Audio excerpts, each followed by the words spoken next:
దేశ జనాభాను నియంత్రించడానికి ఉద్దేశించిన ఒక ప్రతిపాదనను స్విట్జర్లాండ్ పౌరులు ఆదివారం నాటి ఓటింగ్లో తిరస్కరించారు.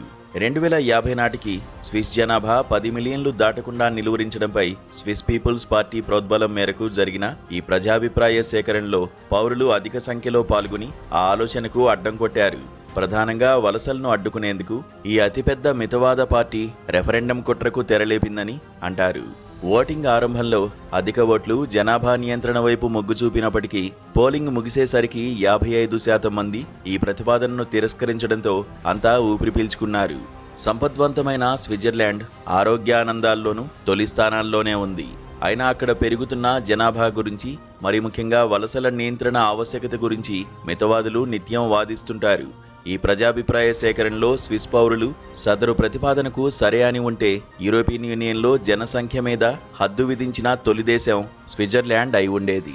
ఇప్పుడు సదరు ప్రతిపాదన వీగిపోయినప్పటికీ ఓటింగ్కు ముందు అది దగ్గర పడుతున్న రోజుల్లోనూ దేశాన్ని ఆ ఆలోచన తీవ్రంగా కుదిపేసింది.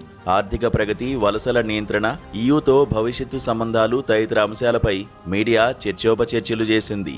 ఆవాసం, ఆరోగ్యం, రవాణా సహా ప్రతి రంగము, చివరకు పర్యావరణం సైతం జనాభా పెరుగుదల ప్రభావాన్ని చవిచూస్తున్నదని, స్విస్ పౌరుల జీవనశైలిని, నాణ్యతను పరిరక్షించుకోవాలంటే జనాభా మీద హద్దులుండాలని సదరు పార్టీ వాదన.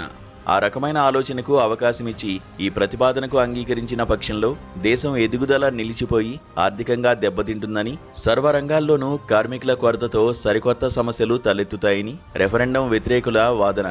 ప్రధానంగా మిగతా యూరోప్తో వేరుపడినట్లు అవుతోంది కనుక దీన్ని వారు మరో బ్రెగ్జిట్గా అభివర్ణిస్తూ ఈయూతో తెగదింపులు చేసుకున్న బ్రిటన్ ప్రభుత్వం ఎదుర్కొంటున్న సమస్యలను ప్రజలకు ప్రభావవంతంగా గుర్తు చేశారు.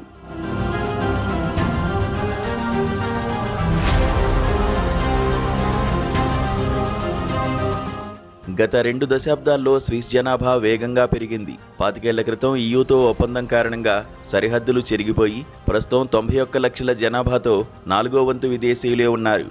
యూరోప్లో మిగతా దేశాలతో పోల్చితే ఇది చెప్పుకోదగ్గ సంఖ్య. నియంత్రణ లేని ఈ వలసల వల్ల దేశం కిటకిటలాడిపోతోందని, ప్రజా రవాణా మీద, సేవల మీద ఒత్తిడి హెచ్చిందని, దేశం తన అవసరాలు, సమర్థతలను మించి సాగవలసి వస్తున్నదన్న మితవాదుల ఈ వాదనకు ఊహించిన దానికంటే ఎక్కువ బలమే చేకూరింది. ఈ ప్రతిపాదన ప్రకారం రాబోయే 25 ఏళ్లలో జనాభా 1 కోటికి చేరకుండా నివారించడానికి ప్రభుత్వం చర్యలు తీసుకోవాల్సి ఉంటుంది. 95 లక్షలకు చేరగానే విదేశీయుల కుటుంబీకుల మీద నియంత్రణలు విధించడం, వలస నివారణ చర్యలను ఆరంభించడం చేపట్టాలి. 1 కోటి తాకగానే ఏకంగా ఈయూతో గతకాలపు ఒప్పందాన్నే తెంచుకోవాల్సి వస్తుంది. స్విట్జర్లాండ్ ఈయూలను అనుసంధానించి అన్ని రంగాల్లోనూ ఈ దేశం ఎదుగుదలకు వీలు కల్పించిన ఆనాటి ఒప్పందాన్ని కాదనుకోవడమే కాక భవిష్యత్తు సంబంధాలను కూడా ఇది దెబ్బతీస్తుంది. వలస శ్రామిక శక్తే అన్ని కీలక రంగాలకు పునాదిగా ఉన్నందున దాన్ని కాలదనడం అత్యంత ప్రమాదకరమని ప్రభుత్వం, వ్యాపార సంస్థలు, ట్రేడ్ యూనియన్లు ఈ ప్రతిపాదనను తీవ్రంగా వ్యతిరేకించాయి. బయట నుంచి వచ్చిన వారు మన దేశానికి భారం అన్న వాదనకు మీరు కనుక సరేనంటే ఆరోగ్యం, ఆతిథ్యం సహా అన్ని కీలక రంగాలు కుప్పకూలుతాయి, స్విట్జర్లాండ్కు ఉన్న పేరు ప్రఖ్యాతులు చెరిగిపోతాయి అంటూ ఆర్థికవేత్తలు సైతం ప్రజలను హెచ్చరించారు. సరిహద్దుల ఆవల నుంచి బతుకు తెరువు కోసం వచ్చిన వారిని శత్రువులుగా, వనరుల దోపిడీదారులుగా, ఉద్యోగ ఉపాధులను కొల్లగొట్టేవారిగా చిత్రీకరిస్తూ వారిని అడ్డుకోవడమే దేశాభిమానంగా ప్రచారం చేసుకుంటున్న పాలకులు అన్ని చోట్ల వేరంగాలు వేస్తున్న కాలం ఇది.